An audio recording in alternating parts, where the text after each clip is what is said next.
Hi friends, எல்லாரும் எப்படி இருக்கீங்க?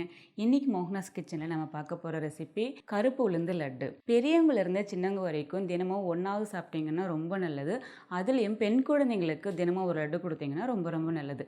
இந்த ஹெல்த்தியான கருப்பு உளுந்து லட்டு பண்ணுறதுக்கு வீடியோக்குள்ளே போகலாம் வாங்க. கருப்பு உளுந்து லட்டு பண்ணுறதுக்கு நான் இந்த கப்பில் 1 கப் அளவுக்கு உளுந்து எடுத்திருக்கேன். இது பார்த்தீங்கன்னா 400 கிராம் இருக்குது. 1 கப் உளுந்துக்கு 3/4 கப் வெல்லம் கரெக்டாக இருக்கும். இந்த வெல்லம் பார்த்தீங்கன்னா 250 கிராம் இருக்குது. ஒரு 400 கிராம் உளுந்துக்கு 250 கிராம் வெல்லம் கரெக்டாக இருக்கும். நீங்கள் வெல்லத்துக்கு பதிலாக சர்க்கரை எடுத்துக்கலாம், இல்லை பனை வெல்லம், பனக்கற்கண்டு எது வேணாலும் எடுத்துக்கலாம். நீங்கள் எதை எடுத்தாலும் இதே ரேஷியோவில் எடுத்துக்கோங்க. நீங்கள் ஒருவேளை அதிகமாக இனிப்பு சாப்பிட்றவங்களா இருந்தீங்க அப்படின்னா 1 கப் உளுந்துக்கு 1 கப் வெல்லம் எடுத்துக்கோங்க. இல்லை நீங்கள் இனிப்பு கம்மியாக சாப்பிடுவீங்க அப்படின்னா 1 கப் உளுந்துக்கு 1/2 கப் வெல்லம் எடுத்துக்கோங்க. அடுத்து இது கூட 150 கிராம் நெய், 1/2 கப் பொட்டுக்கடலை, இது பார்த்தீங்கன்னா 50 கிராம், 20 கிராம் முந்திரி உங்களுக்கு ஆப்ஷனல் தான், வேண்டான்றவங்க அவாய்ட் பண்ணிக்கோங்க. 5 ஏலக்காய். உளுந்து லட்டு பண்ணுறதுக்கு முதல்ல உளுந்தை நல்லா வறுத்துக்கணும். ஸோ அதுக்கு ஒரு கடாயில் உளுந்தை சேர்த்துக்கலாம். இந்த உளுந்தை பார்த்தீங்கன்னா மீடியம் டு லோ ஃப்ளேமில் 8லேருந்து 10 நிமிஷம் நல்லா வறுத்துக்கணும். கைவிடாமல் கலந்துக்கிட்டே இருங்க. இது தோல் நீக்காத உளுந்தாக இருக்கிறதுனால எப்படி வறுப்பட்டுடுச்சுன்னு தெரிஞ்சுக்கலாம்னா அதுக்கு 2 வழி தான் இருக்குது. ஒன்று, உளுந்து வறுப்பட்ட உடனே ஒரு நல்ல வாசனை வரும். ஸோ அதை வச்சு நம்ம தெரிஞ்சுக்கலாம்.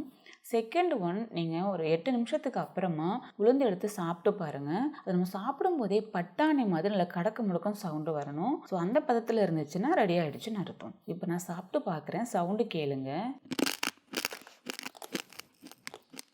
ஸோ இப்போ உளுந்து நல்லா வறுப்பட்டுடுச்சு. இது ஒரு பிளேட்டில் மாற்றிக்கலாம். அடுத்து நம்ம பொட்டுக்கடலையை வறுத்துக்கலாம். அவ்வளோதான், இது வறுப்பட்டுடுச்சு. இதையும் ஒரு பிளேட்டில் மாற்றிக்கலாம். இப்போ உளுந்து நல்லா சூடாக இருக்குது, இது சூடு ஆறட்டும். இப்போ பாருங்கள், சூடு நல்லா ஆறிடுச்சு. இது மிக்ஸி ஜாரில் சேர்த்துக்கலாம். அடுத்து இது கூட நம்ம வறுத்த பொட்டுக்கடலை, ஏலக்காய் இது எல்லாத்தையும் சேர்த்துட்டு நல்ல சாஃப்டான பவுடராக அரைச்சி எடுத்துக்கோங்க. ஸோ இப்போ பாருங்கள், உளுந்து நல்லா அரைச்சிட்டேன். இது ஒரு பிளேட்டில் சேர்த்துக்கலாம். இந்த மாவு கூட நம்ம வெல்லத்தை சேர்த்துக்கலாம். நீங்கள் வெல்லம் வாங்கும்போது நல்லா சுத்தமான வெல்லமாக பார்த்து வாங்கிக்கோங்க. ஒருவேளை நீங்கள் வாங்கின வெல்லத்தில் தூசி மண்ணெல்லாம் இருந்துச்சு அப்படின்னா இந்த வெல்லத்தில் கொஞ்சமாக தண்ணி சேர்த்து கொதிக்க விடுங்க.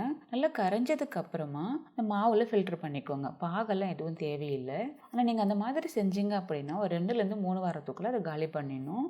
ரொம்ப நாள் வச்சு சாப்பிட முடியாது. அதனால தான் நம்ம சுத்தமான வெல்லத்தில் செஞ்சோம் அப்படின்னா ஈரப்பதம் இல்லாததுனால 3லேருந்து 4 மாதம் வரைக்கும் கெடாது. இந்த வெல்லத்தை மாவில் சேர்த்துட்டு நல்லா கலந்துக்கலாம்.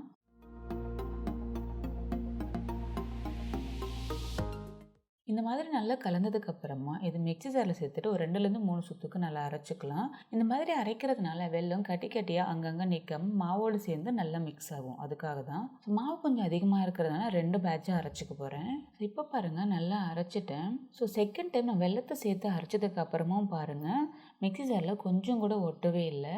ஏன்னா மாவில் கொஞ்சம் கூட ஈரப்பதமே இல்லை. ஸோ இந்த மாதிரி நம்ம லட்டு செஞ்சோம் அப்படின்னா தான் ரொம்ப நாள் வச்சு சாப்பிட முடியும். இதுக்கு இன்னொரு காரணம் பார்த்தீங்கன்னா உளுந்து நம்ம கரெக்டான பதத்துக்கு வறுத்துருக்கோம். நம்ம கரெக்டான பதத்தில் வறுத்து லட்டு செய்கிறதுனால நம்ம லட்டு சாப்பிடும்போது அந்த மாவு வாயில் ஒட்டாது. இது ஒரு தடவை நல்லா கலந்துட்டு அடுத்து இதில் சேர்க்கறதுக்காக ஒரு கடாயில் நெய் சேர்த்துக்கலாம். நான் பார்த்தீங்கன்னா எல்லா நெய்யுமே சேர்த்துட்டேன். நாம் எடுத்த 400 கிராம் உளுந்துக்கு 150 கிராம் நெய் கரெக்டாக இருக்கும். நெய் காஞ்சதும் இதில் முந்திரியை சேர்த்துட்டு நல்லா வறுத்துக்கலாம். ஸோ இப்போ பாருங்கள், முந்திரி நல்லா கலர் சேஞ்ச் ஆக ஆரம்பிச்சிருக்கு. ஸோ இதை எடுத்து நம்ம மாவில் சேர்த்துக்கலாம். கொஞ்சம் கொஞ்சமாக நெய் சேர்த்துட்டு நல்லா மாவு கலந்துக்கோங்க. ஒரே தடவை மொத்த நெய்யும் சேர்க்க வேண்டாம்.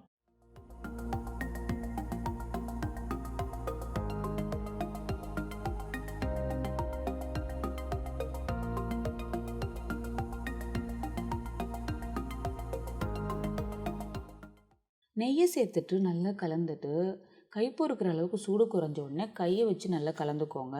ஸோ நல்லா இந்த மாதிரி கலந்துட்டு கொஞ்சமாக மாவு எடுத்துட்டு நல்லா உருண்டைகளாக செஞ்சுக்கோங்க. உங்களுக்கு எந்த சைஸ் உருண்டைகளாக வேணுமோ அந்த அளவுக்கு மாவு எடுத்துக்கோங்க. நான் பார்த்தீங்கன்னா ஒரு மீடியம் சைஸ் உருண்டைகளாக செய்கிறேன்.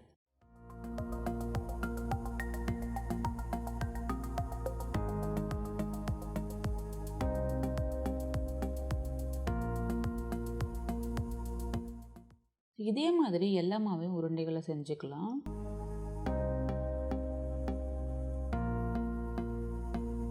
அவ்வளோ அவ்வளோதாங்க, ரொம்பவே டேஸ்டியான அண்ட் ஹெல்த்தியான கருப்பு உளுந்து லட்டு ரெடி ஆகிடுச்சு. அடுத்து நம்ம சர்வ் பண்ண வேண்டியது தான்.